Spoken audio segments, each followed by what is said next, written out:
Ladies and gentlemen, welcome to the Breaking Brews Podcast, a podcast focused on the business side of beer and what's driving today's thriving craft beer industry. Whether you're one of the thousands of people making craft beer what it is today, or just love great beer and want to know more about it, this show is here to cover everything from sales, marketing, branding, culture, and much, much more. The Breaking Brews Podcast delivers real-life scenarios and experiences from industry professionals that will help your beer knowledge evolve. To tap into more great beer content, visit breakingbrews.com today. And now, the moment you've been waiting for. Let's get this session started.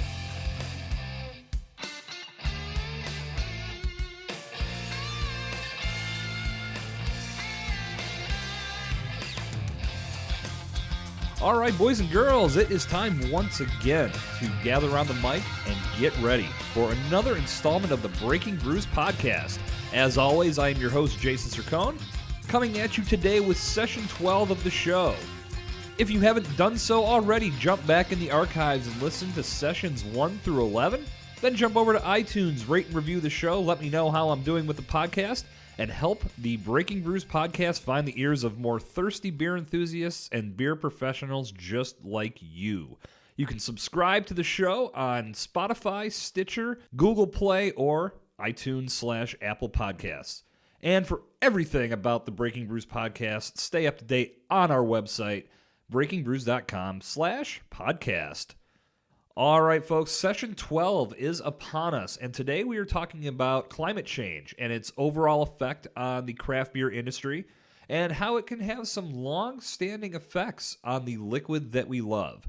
I'm joined by Samantha Joule Fow, who is an environmental advocate who wrote a great article for BrewStuds.com back in March of 2019 that began to shine the spotlight on some of the practices of Anheuser-Busch InBev and how some of those practices could be having some very glaring, dramatic effects on climate change. So we are going to dig into that in this episode. You can check out Samantha's article on BrewStuds.com. In the show notes, I have posted a link to that article so you can check things out. Once you listen to today's show, go give that article a read. It's very detailed. A lot of great research and information was poured into that. Samantha did a great job, and it's just the start of what's going to be a series on this subject that Samantha will be tackling and that will be featured on BrewStuds.com. So again, I will have that link posted in the show notes for you guys to check out. So we're looking forward to a good show, jam-packed with information. Hope you guys enjoy. This is Session 12 of the Breaking Brews Podcast with Samantha Joule Fow. See you guys at the bottom of the hour. All right, boys and girls, welcome back to a very special edition of the Breaking Brews Podcast. I am your host, Jason Cercone, and I am joined via Skype today, live from Denver, Colorado, by Samantha Joule Fow. Samantha, what is happening? Hi, Jason. I'm great. How are you? I'm doing very well. So the big question I have to ask, because I'm here in Pittsburgh, PA. When we talked last week, when you were out attending the Craft Brewers Conference, you were telling me about the snow that was hitting the ground, and that's going to be something that ends up hitting our subject matter today. But here in Pittsburgh, I set up my grill this past weekend. It was 75 degrees. The next day it snowed. I'm very anxious to talk about what we're going to talk about today. So what are you in right now? You guys still have about 6 or 7 inches of fresh powder out there? Well, you know what? We are all dealing with the unpredictable nature of global climate change, right? There was a blizzard last week. It wasn't much of a blizzard, considering the record-breaking snow season we've had here in Colorado that has contributed to more avalanches this year than have ever been recorded in state history. But fortunately, the snow is starting to melt. The spring, as it inevitably does, although later and later each year, is coming. So I'm personally really pleased that that's happening. I think this will all tie in very nicely to what we're going to roll into today. So for all of our listeners out there that are unaware of why Samantha is joining us on the show today, back in March, she published an article on BrewStuds.com, and I will provide a link to that article in the show notes, about climate change, and more so as it ties to beer, how our friends over at Anheuser-Busch InBev are using an excessive amount of rice in the brewing of their beers. And this is something, of course, that's pretty public knowledge, but their campaign that called out Miller Coors for using corn syrup in their beers really put a spotlight on the fact that they are using, as I said, an excessive amount of rice, and that rice is actually contributing to the climate changes that we're going to discuss. Now, Samantha is the expert on this field, so I'm going to let her do a lot of the talking today on the show. But before we dive into the topic at hand, Samantha, why don't you give us some background on who you are and what your involvement is in the environmental world, and ultimately what drew you to the beer world and led you to publish that great article on BrewStuds? Sure. Thanks, Jason. I really appreciate the question, and I do appreciate you giving me the opportunity to speak to your wonderful audience, writer and an environmental advocate. I just recently started publishing on issues of sustainability in brewing as an offset of the fact that our food and beverage system is becoming an increasingly important part of the global fight against climate change. And digging deeper into this issue, as it turns out, craft beer, which is something I personally love, something I think that we can all agree on is fantastic and great, is being actively threatened by the impacts of global climate change, right? We were joking, we were being a bit tongue in cheek about, the snow falling later and the changes in the weather. But the fact of the matter is that these changes are really affecting hops and barley in particular. And that's something that we all need in order to brew beer, regardless of whether you prefer the flavor of, a beer brewed with rice or beer brewed with corn, or, just a really pure flavor of something that's just hops and barley and yeast. They all do require the same fermentation process. And we're really seriously facing the potential end of beer if we really let our atmospheric conditions change to the point where, barley can no longer be grown. It's scary. And that was one of the biggest lines that jumped out at me when I read your article, was the fact that if this were to continue and we don't start looking at sustainable practices for craft beer and brewing in general, the price of a pint could be double or even triple what we're paying now. And that's just that's insane to think about. And that's in the very near future too. Yes, that's a real estimate. That is a real number that has been developed based on the estimated impacts of barley shortages on world beer prices. It's really a coalescence of things that's happening right now. The global demand for craft beer is increasing because people are becoming, more well off as economies are developing. So we're seeing this wonderful, upsurge, this resurgence in craft brewing, and we're seeing all this fantastic artistry out of this wonderful, artisan component of, our global food and beverage systems. And that is such an awesome thing that me personally, I would really hate to see that being threatened because of what some of the biggest movers and shakers in the industry are doing now, right? Absolutely. Exactly. And so that really leads into the question of why is it an issue that AB InBev uses rice in their beers, right? This is something that I encounter all the time as an environmental advocate. I call it the so what question, right? Like, why should I care about this? So what? Okay. The reason why AB InBev was highlighted in this article is I really wanted to put a spotlight on the fact that their use of rice contributes an estimated 1 million metric tons of CO2 emissions every year to their operations. If that were accounted for in what they reported to the EPA, it would triple their greenhouse gas emissions.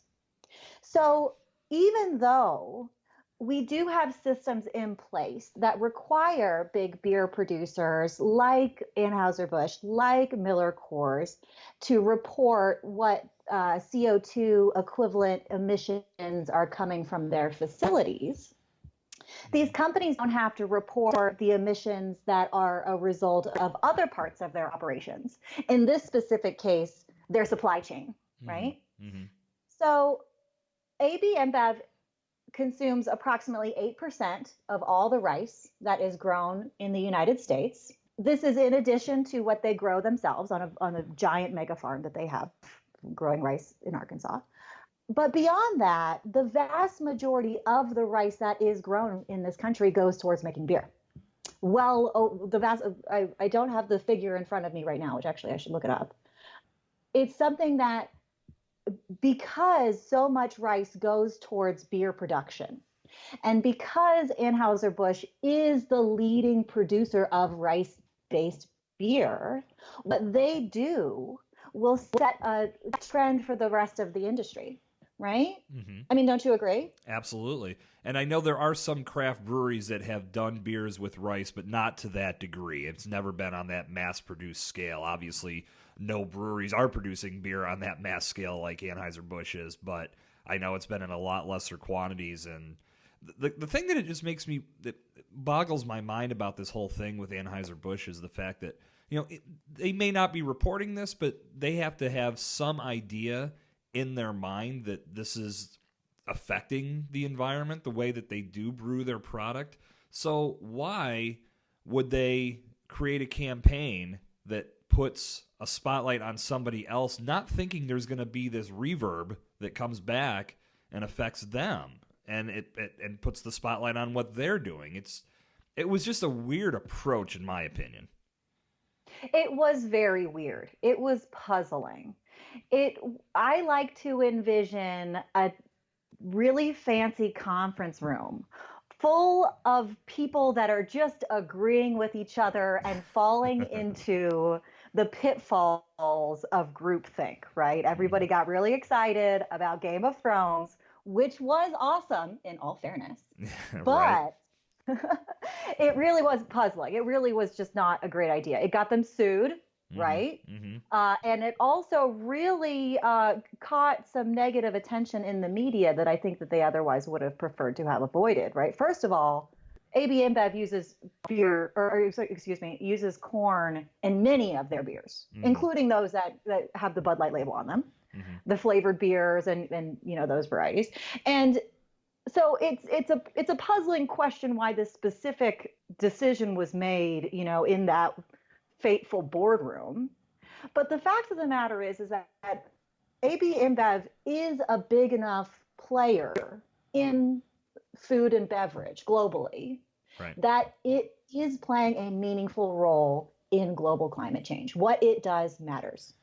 Climate change is not only threatening the price and stability of the availability of the beer that we all love, it's directly threatening the craft brewing industry and, naturally brewed beer altogether in a very real way.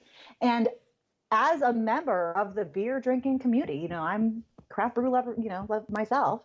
I really want to see consumers calling AB InBev and other people, and other organizations to account so that we can really do something about this now before it's too late. Breakneck Tavern in Mars is the North Hills' premier destination for culinary greatness. They specialize in approachable, elevated cuisine featuring sustainable seafood, house-smoked meats, award-winning chicken wings, and much, much more. Thirsty? Breakneck Tavern has 40 taps pouring your favorite local and regional craft beers, as well as a diverse wine and whiskey menu with offerings from around the world. Happy Hour runs 4 to 7 p.m. Monday through Thursday and 5 to 7 p.m. on Friday.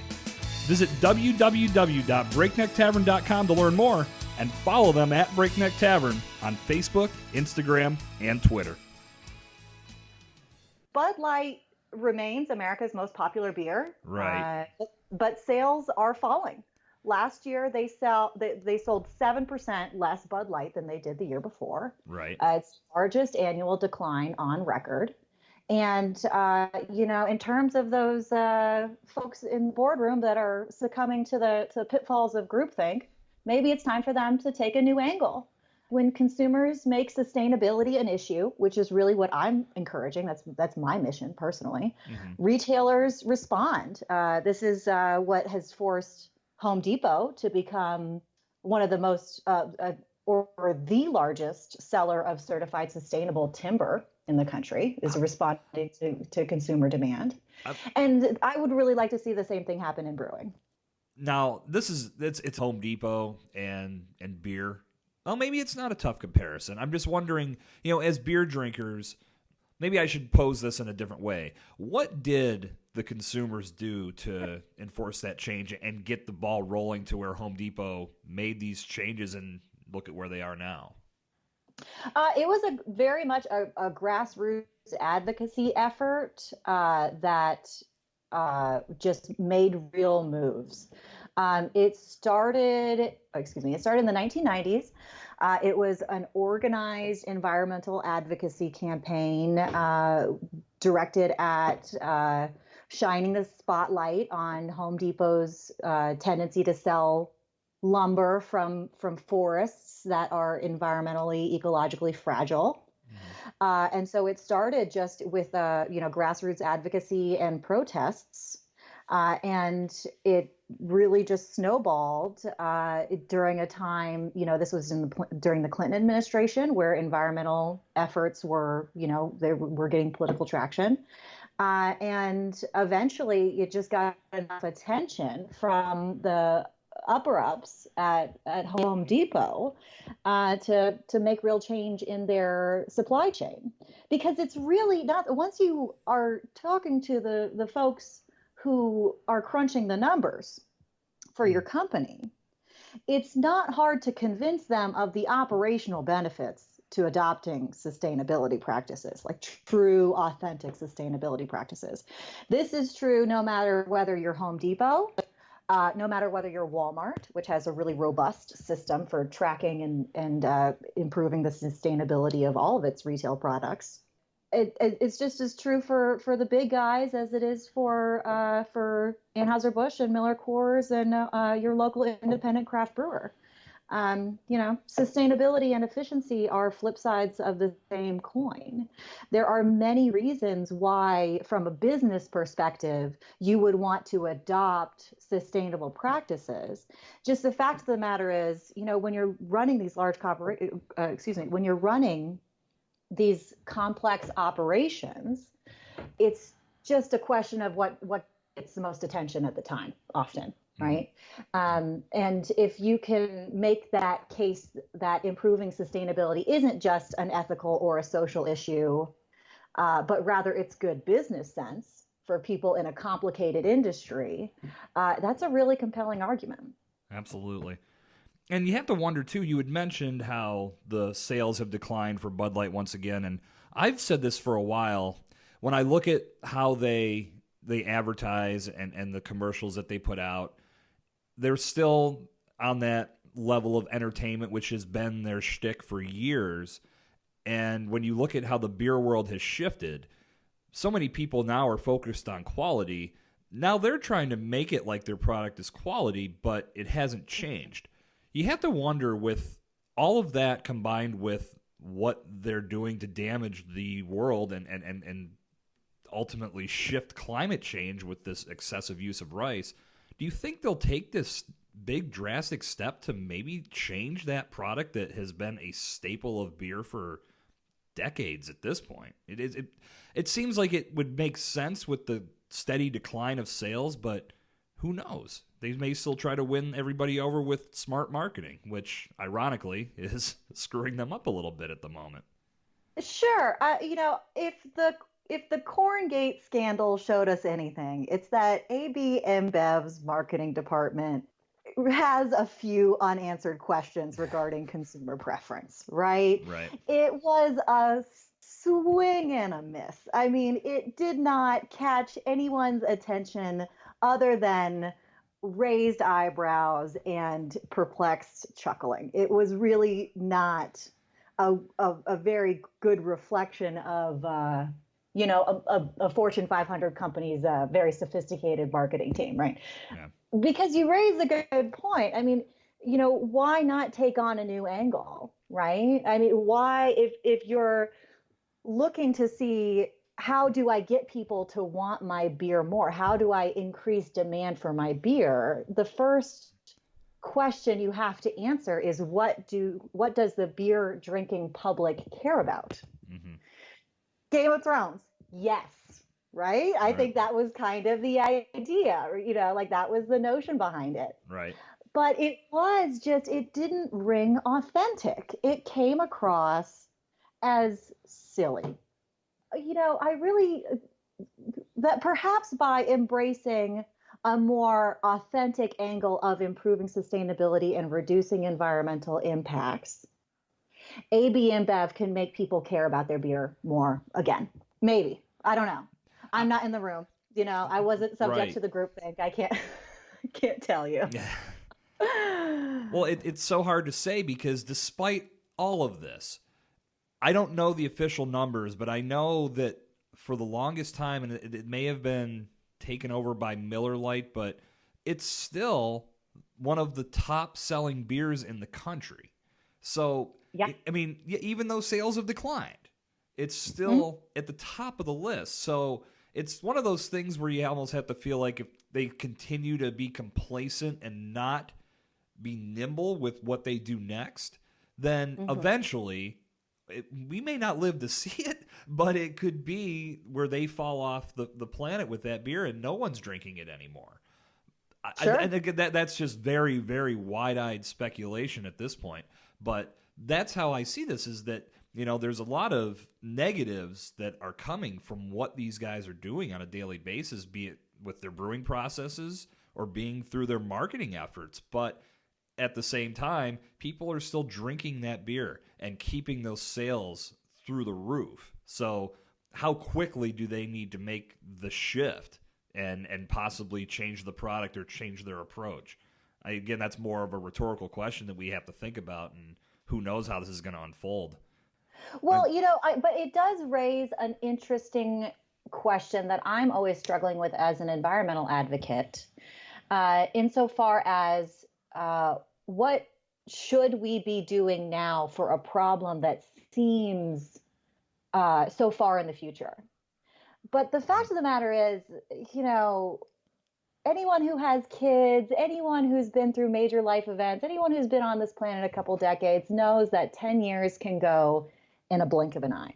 Yes. And we are 12 years, by 2030, we will have seen permanent, irreversible impacts of climate change if we do not do anything about it. What are some examples of what we could expect by that point? With respect to food and beverage, we will definitely be seeing increasingly unpredictable weather patterns, which will cause massive crop losses. We will also see an increase of severe weather events, which will not only likewise have a terrible, detrimental impact on our food supply, but will also cause people to have to relocate because their homes and their businesses are being destroyed or otherwise disrupted by the impacts of the fact that our weather is changing. It seems so funny that the weather is something that affects everyone every single day. It's something that, it's such a common piece of small talk that we joke about it. Right. It's something that you can talk to strangers about. Like, everyone has something to say about the weather, but it's also something that's incredibly difficult to get people to care about.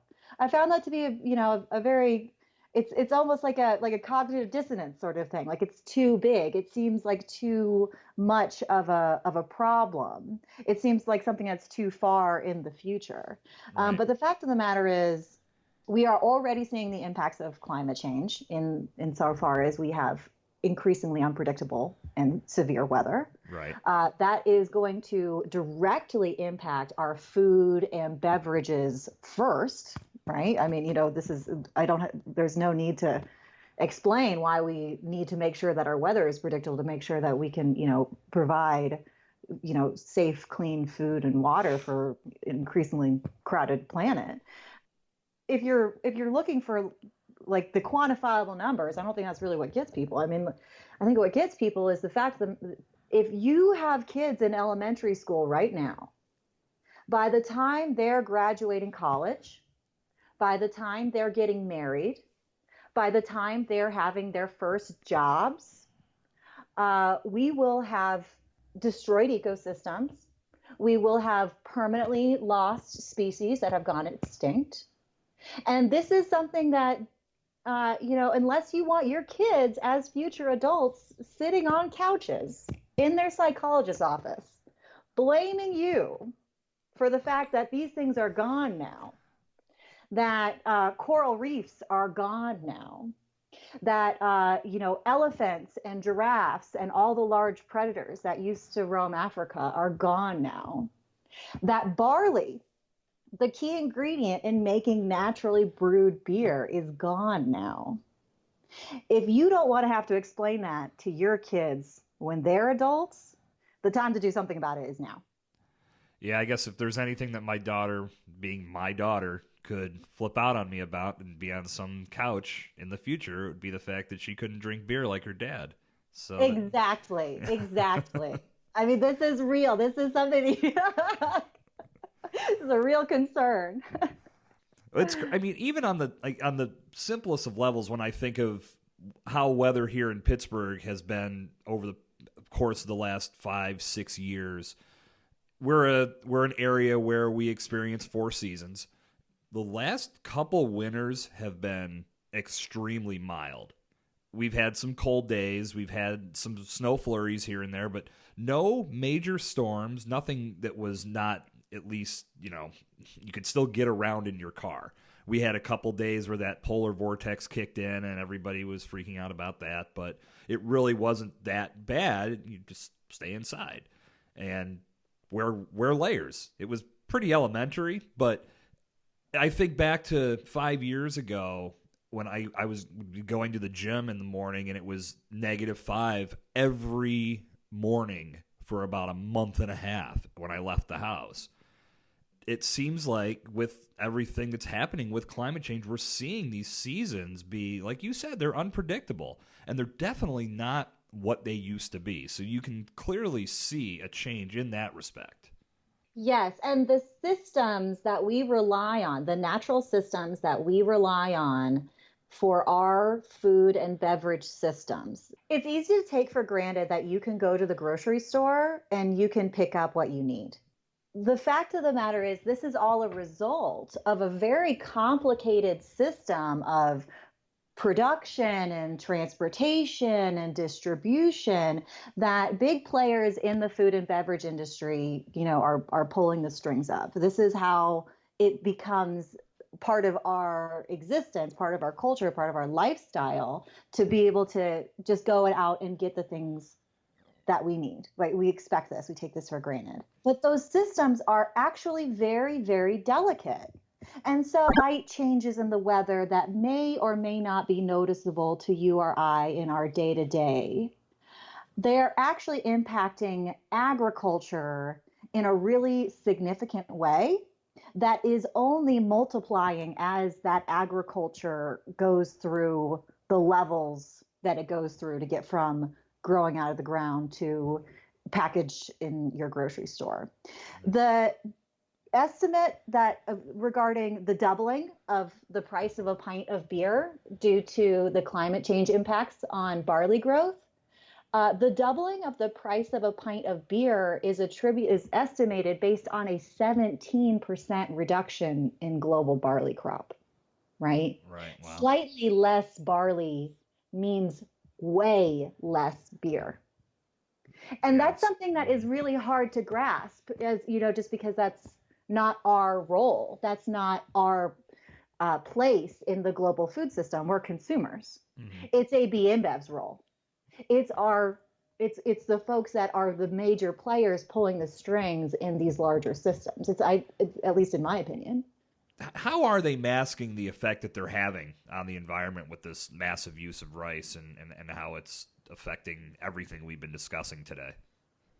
So AB InBev and any regulated entity that emits greenhouse gases has to report their their emissions in terms of metric tons of CO2 equivalent from their facilities, right? Their buildings, their factories, their vehicles, their production facilities.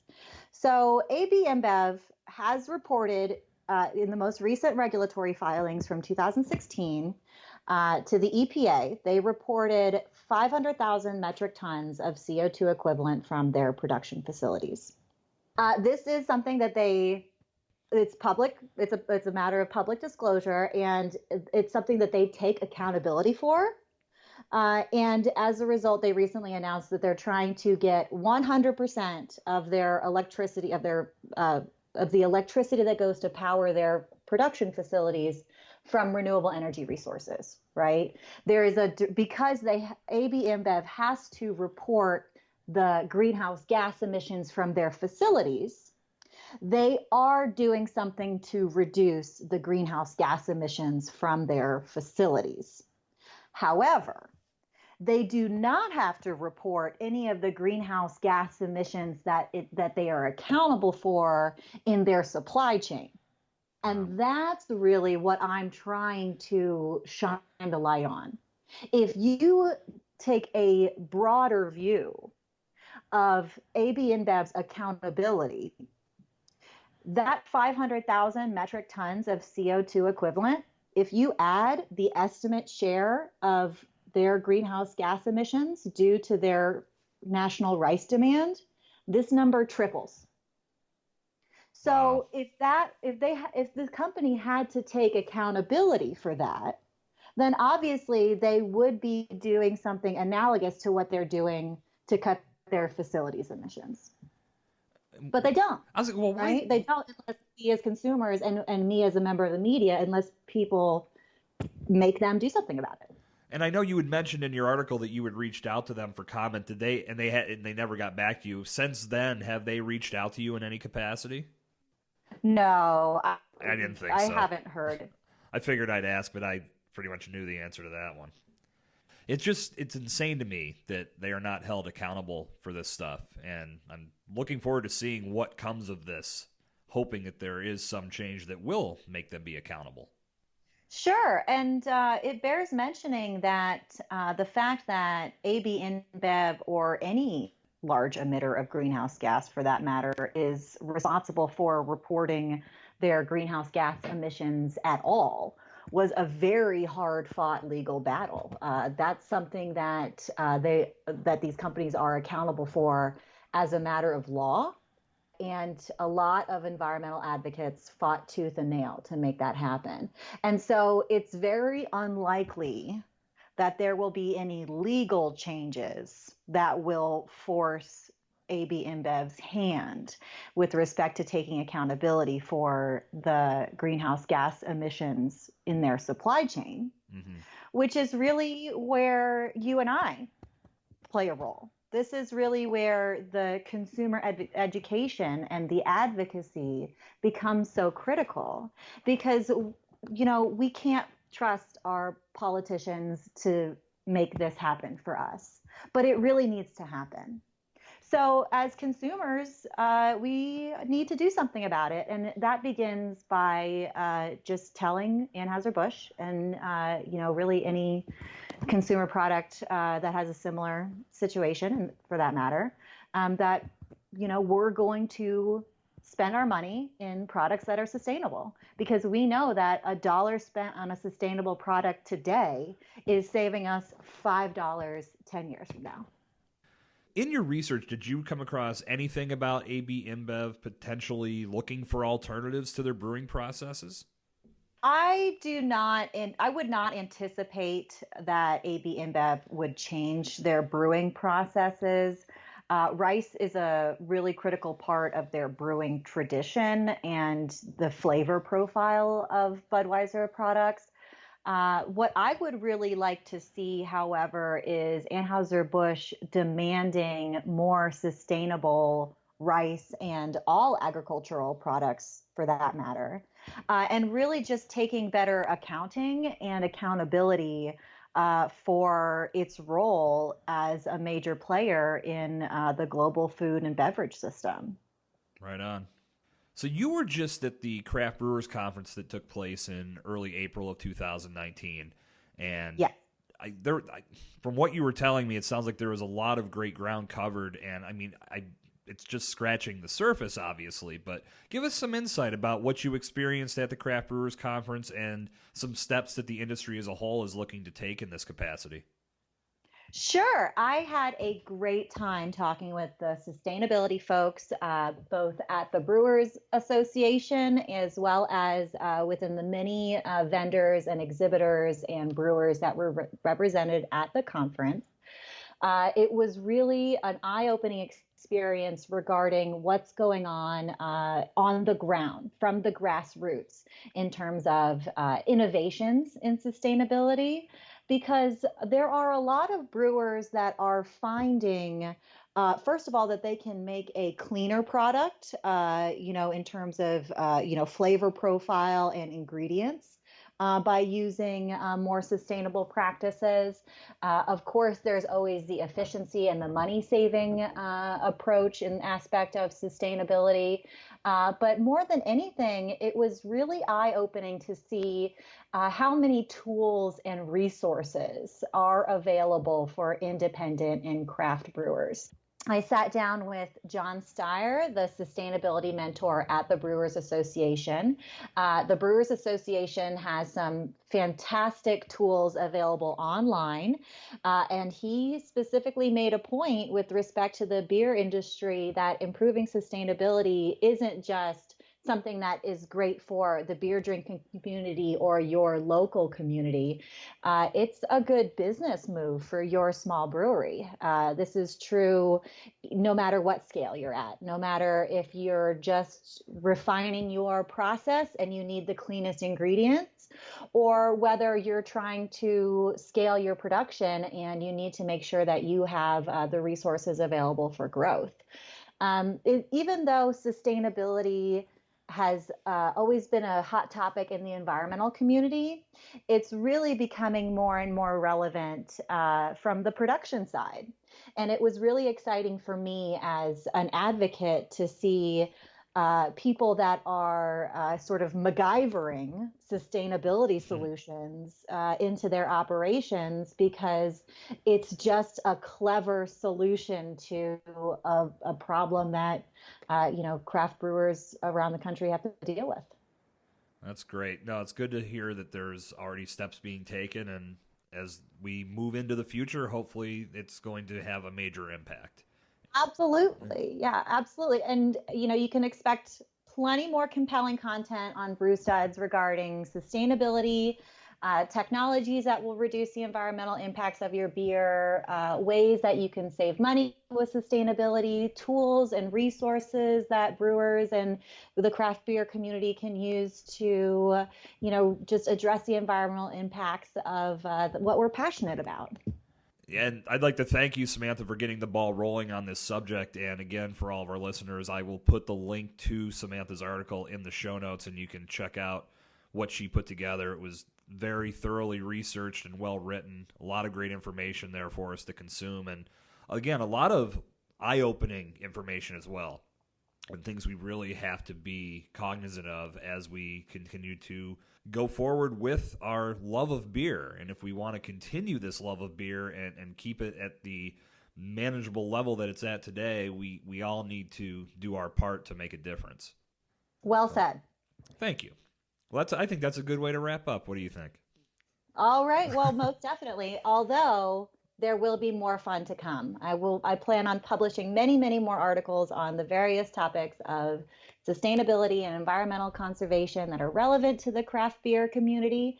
And I can't wait to get more involved. And I'd like to bring you back onto the Breaking Brews podcast at some point in time too, Samantha, as you continue to tackle this subject. I think it's great to talk about. It's great to hear how you are uncovering a lot of this information that we all need to know, and I'm sure our listeners would appreciate you coming back for a follow-up. Thanks, Jason. It's been a real pleasure, and I would absolutely absolutely leap at the opportunity to come back. All right. Well, we'll make sure that happens in the future. Again, thank you to Samantha for taking a few minutes to join us today on the Breaking Brews podcast and share some information. One more time, I will put a link to her BrewStuds article on climate change and the whole RiceGate fiasco from Anheuser-Busch InBev in the show notes. Please go check that out over on BrewStuds and stay connected to them for future articles from Samantha. And with that, Session 12 has come to an end. I'd like to once again thank Samantha Joule Fow for coming on the show and sharing her expertise on climate change. And I hope you guys got a lot from this. I know I did. If you have not done so, as I mentioned at the top of the show, jump into the show notes and grab the link for Samantha's article on BrewStuds.com. As we discussed, this is going to become a running series on BrewStuds, so be sure to check out their site for Samantha's contributions and the great contributions of everybody else on that website. So, next week, giving you guys a late Easter gift. Don't say I never did anything for you. We've got 2 new sessions coming at you next week. Session 13 of the Breaking Brews podcast will be coming at you Monday, April 29th, as I'm joined by Nate Kresge, the director and producer of Poured in Pennsylvania, a great documentary that was released in 2018 about Pennsylvania's brewing history, all of the exciting developments we have going on in the great Commonwealth of PA. And Nate's going to share a couple brand new announcements. We're going to have breaking news here on the Breaking Brews podcast.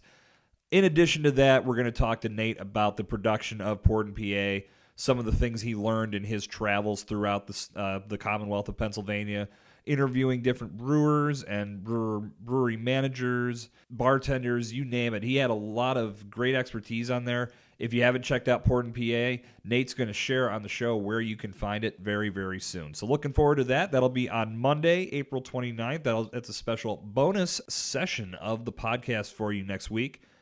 From there, we're going to go back to our regularly scheduled programming. On Wednesday, May 1st, we're going to kick off the month with Matt Fridge, who is the creator and producer of a brand new documentary that's being produced as we speak. It is a look at the Sheetz versus Wawa rivalry here in the Commonwealth of Pennsylvania. So a lot of great movie coverage and a lot of great Pennsylvania coverage for all of our Commonwealth listeners out there. But there's going to be something for everybody out there. No matter where you're located, you're going to get some good content from our guys. Matt's going to share some information about how he came up with the concept for the Sheetz versus Wawa documentary. To put a beer spin on it, for those outside the Commonwealth, laws in Pennsylvania have changed in the past several years. And for the longest time, we were not allowed to purchase beer in stores like a Sheetz or even grocery stores for that matter. And thankfully, that has all changed. And Matt's documentary takes a look at that, plus a lot of other cool things within that rivalry. It's almost like the Penguins versus the Flyers, our turnpike rivals here in Pennsylvania. We share a lot of commonalities with beer, but we hate each other's freaking hockey teams. And I don't want to say that Sheetz versus Wawa is a thing of hatred, but those who are loyal to one brand or the other are very loyal. So Matt's documentary is going to cover that. We're going to hear more about how he came up with the concept and what we can expect from that documentary when it releases. Okay, so that's it. We've got 2 new sessions coming at you next week. We're working double time.